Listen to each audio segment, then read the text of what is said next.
اعوذ باللہ من الشیطان الرجیم بسم اللہ الرحمن الرحیم الحمدللہ رب العالمین والصلاة علی سیدنا محمد وآلہ الطیبین الطاہرین المعصومین ولعنۃ اللہ علی اعدائہم اجمعین الی یوم الدین۔ گزشتہ درس کے اندر یہ نقطہ بیان ہوا ہے کہ فعل ماضی ثلاثی مجرد معلوم کو کس طرح سے بنایا جاتا ہے۔ ذکر کیا تھا کہ فعل ثلاثی مجرد معلوم کے 14 صیغے ہیں۔ پہلے صیغے کو مصدر سے بنایا جاتا ہے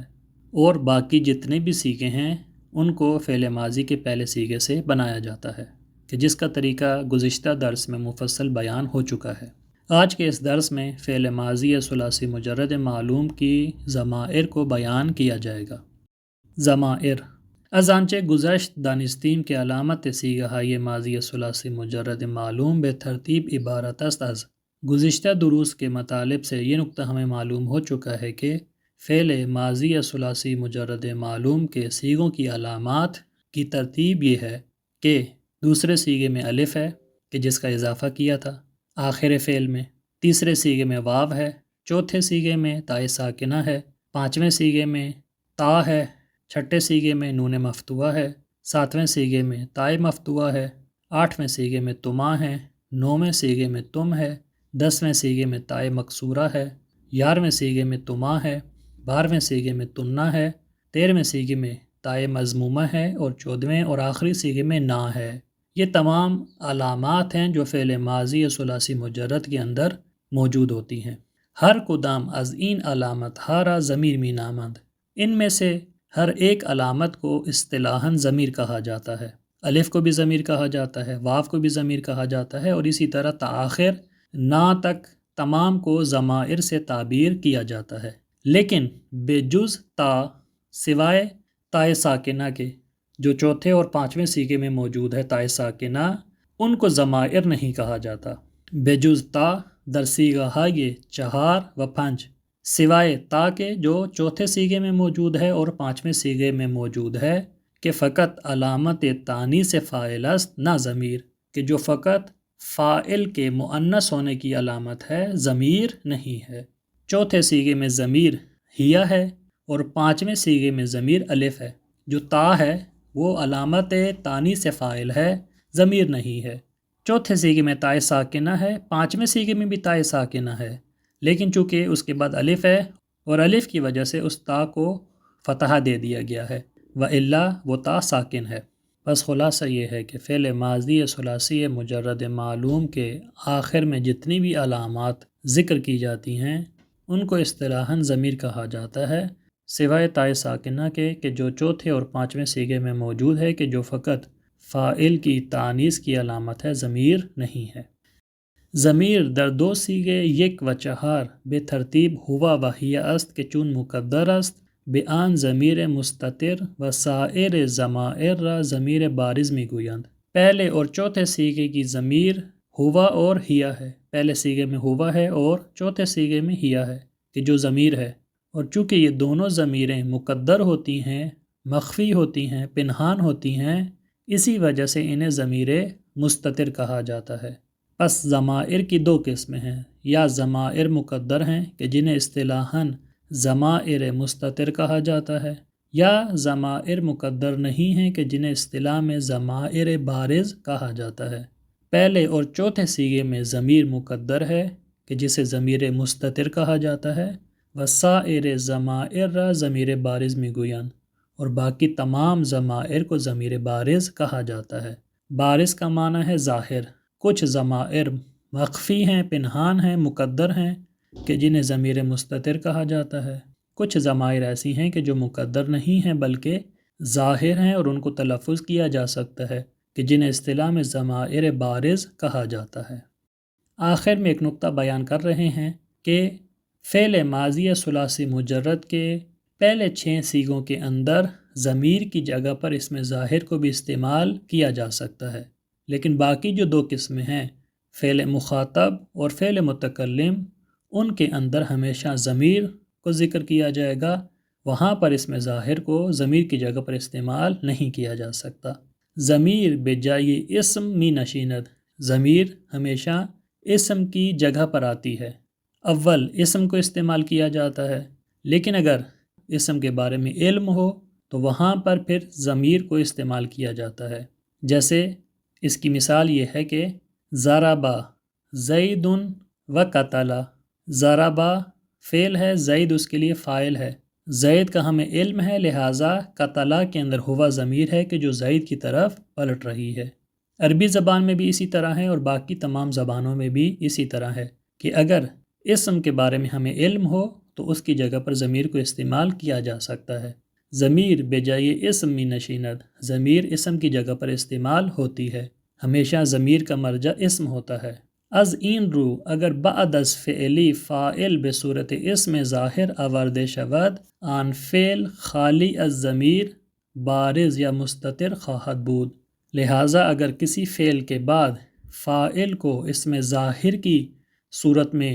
لایا جائے تو وہ فعل ضمیر سے خالی ہو جائے گا، خواہ اس کے اندر ضمیر بارز ہو یا مستتر ہو، جو بھی ضمیر ہوگی پھر اس کے اندر موجود نہیں ہوگی، چونکہ خود اسم کو ذکر کر دیا گیا ہے۔ اگر اسم موجود نہ ہوتا تو پھر ضمیر ہوتی، چونکہ ضمیر ہمیشہ اسم کی جگہ پر استعمال ہوتی ہے، لیکن اگر خود اسم موجود ہو تو وہاں پر ضمیر موجود نہیں ہوگی، فعل ضمیر سے خالی ہو جائے گا۔ از این رو اسی وجہ سے اگر بعد از فعلی اگر کسی فعل کے بعد فاعل بصورت اسم ظاہر آورده شود، فاعل کو اسم ظاہر کی شکل میں لایا جائے، آن فعل خالی از ضمیر تو وہ فعل ضمیر سے خالی بارز یا مستتر، خواہ وہ ضمیر بارز ہو یا ضمیر مستتر ہو، خواہد بود ہو جائے گا۔ می گوئیم جیسے ہم یہ کہیں گے ذهب الرجل، ذهب میں ہوا موجود تھا، مقدر تھا، لیکن جب الرجل اسم کو ذکر کر دیا ہے، ذهب کے فاعل کو ذکر کر دیا ہے تو یہاں ذهب ضمیر سے خالی ہو چکا ہے،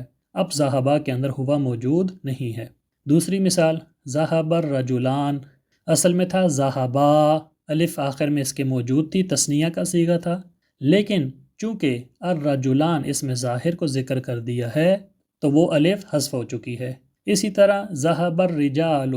تو ذهبا اصل میں تھا ذهبو، اس کے آخر میں واو موجود تھی، لیکن اس واو کو حذف کر دیا گیا ہے چونکہ خود اسم ظاہر موجود ہے، جب اسم ظاہر آ جائے تو فعل ضمیر سے خالی ہو جاتا ہے۔ اگلی مثال ہے قالت ہندن، قالت کے اندر ہیا موجود تھا، لیکن اب چونکہ ہندن خود فاعل موجود ہے اسی وجہ سے قالت میں ضمیر موجود نہیں ہے، قالت ضمیر سے خالی ہے۔ اگلی مثال ہے قالت النساء، اصل میں تھا قلنا، چھٹا صیغہ تھا، اس کے اندر نون موجود تھی کہ جو جمع مؤنث کو بیان کر رہی تھی، لیکن جب اس میں ظاہر کو ذکر کر دیا ہے تو وہ نون حذف ہو چکی ہے۔ بس خلاصہ یہ ہے کہ فعل ماضی ثلاثی مجرد معلوم کے جو پہلے 6 صیغے ہیں کہ جنہیں فعل غائب بھی کہا جاتا ہے، غائب سے بھی تعبیر کیا جاتا ہے، ان کو استعمال کرنے کے 2 طریقے ہیں، یا ان کو ضمائر کے ساتھ استعمال کیا جائے گا یا ان کو اسم ظاہر کے ساتھ استعمال کیا جائے گا۔ اگر اسم ظاہر خود موجود ہے فعل کے بعد تو پھر وہ تمام فعل ضمائر سے خالی ہوں گے، لیکن اگر ان کے بعد اسم ظاہر موجود نہیں ہوگا تو پھر ان تمام صیغوں کے اندر ضمائر موجود ہوں گی، ذهبا میں ہوا موجود ہوگا، ذهبا میں الف موجود ہوگا، ذهبو میں واو موجود ہوگا، اسی طرح ذهبت میں ہیا موجود ہوگا، ذهبتا میں الف موجود ہوگی اور ذهبنا میں نون موجود ہوگی، لیکن اگر ان کے بعد اسم ظاہر کو ذکر کر دیا جائے تو پھر ضمائر کو ختم کر دیا جائے گا، لہٰذا جب ضمائر ختم ہو جائیں گی تو تمام موارد میں خود ذهبا ہوگا، نہ اس کے اندر الف موجود ہوگی، نہ اس کے اندر واو موجود ہوگی، نہ اس کے اندر نون موجود ہوگی، لہٰذا ذهبا ذهبا رہے گا۔ فرق یہ ہوگا کہ مذکر میں ذهبا ہوگا اور مؤنث میں ذهبت ہوگا، چونکہ تا فقط تانیث سے فاعل کو بیان کرنے کی علامت ہے، خود ضمیر نہیں ہے، لہٰذا اس کو ذکر کیا جائے گا، لیکن ضمائر جتنی بھی ہوں گی ان کو حذف کر دیا جائے گا۔ اس کے متعلق ایک حاشیہ ذکر کر رہے ہیں، اگر دیده شد کہ با بودن ضمیر بارز همراه فعلی اسم ظاهر نیز آورده شده است، باید گفت که علامت در این صیغه فقط علامت فاعل است نه ضمیر، مانند اکلونی البراغیث۔ اگر کسی مقام پر یہ دیکھا جائے کہ ضمیر بارز کے ساتھ ساتھ اسم ظاہر بھی موجود ہے، کسی بھی فعل کے اندر ضمیر بارز بھی موجود ہے اور اسم ظاہر بھی موجود ہے، تو وہاں پر یہ کہا جائے گا کہ یہ ضمیر بارز فقط علامت فاعل کو بیان کر رہی ہے، ضمیر نہیں ہے، چونکہ ضمیر اس مقام پر استعمال ہوتی ہے کہ جہاں پر اس میں ظاہر موجود نہ ہو۔ اگر اس میں ظاہر آ جائے تو پھر ضمیر کا کوئی کام نہیں ہوتا، لیکن اگر کسی مقام پر دونوں جمع ہو جائیں، ضمیر بارز بھی موجود ہو اور اس میں ظاہر بھی موجود ہو، تو یہ نتیجہ لیا جائے گا کہ یہ ضمیر بارز فقط فاعل کی علامت ہے، ضمیر نہیں ہے، یعنی فاعل کے تثنیہ ہونے کو یا جمع ہونے کو بیان کر رہی ہے، خود ضمیر نہیں ہے، چونکہ اس میں ظاہر بعد میں ذکر کیا گیا ہے۔ اگر دید شد، اگر کسی مقام پر یہ دیکھا جائے کہ بابودن ضمیر بارز ہمراہ فعلی، اس میں ظاہر نیز آورد شده است کہ فعل کے ساتھ ضمیر بارز بھی موجود ہے اور اس کے ساتھ اس میں ظاہر کو بھی ذکر کیا گیا ہے، باید گفت، تو یہاں پر یہ کہا جائے گا کہ علامت در این صیغہ فقط علامت فاعل است، کہ یہاں پر یہ ضمیر بارز والی جو علامت ہے یہ فقط فاعل کی علامت ہے، نہ ضمیر نہیں ہے، فاعل کے تثنیہ ہونے کو اور جمع ہونے کو بیان کر رہی ہے، خود ضمیر نہیں ہے۔ مانند جیسے اکلونی البراغیث، اکلونی میں واو بھی موجود ہے، براغیث اس میں ظاہر بھی موجود ہے، تو یہاں پر واو فقط فاعل کے جمع ہونے کو بیان کر رہی ہے۔ اکلونی البراغیث کا معنی ہے برغوثہ مرا خوردن، کہ برغوث نے مجھے کاٹ لیا۔ برغوث کا معنی ہے کیک، فارسی میں کیک اس کو کہا جاتا ہے، اردو میں اس کے لیے پسو کا لفظ استعمال کیا جاتا ہے۔ باید توجہ داشت کہ فاعل فقط در شش صیغه غائب می تواند به صورت اسم ظاہر آورده شود۔ اگلا نقطہ یہ ہے کہ باید توجہ داشت، یہ توجہ ہونی چاہیے کہ فاعل فقط در شش صیغه غائب می تواند به صورت اسم ظاہر آورده شود، کہ فقط فاعل 6 صیغے جو غائب کے ہیں ان کے اندر اسم ظاہر کی صورت میں لایا جا سکتا ہے۔ یہ نقطہ بھی بیان کیا ہے کہ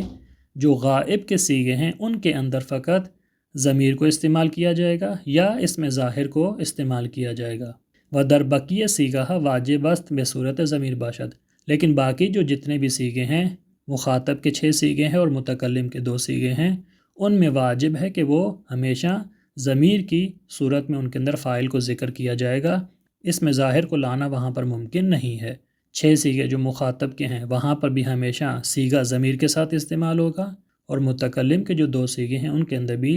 ہمیشہ صیغہ ضمیر کے ساتھ استعمال ہوگا، اسم ظاہر کو ان 2 مقامات پر لانا ممکن نہیں ہے۔ انشاءاللہ مزید مطالب کو اگلے درس میں بیان کیا جائے گا۔ وصلی اللہ علی محمد و آلہ الطیبین الطاہرین المعصومین۔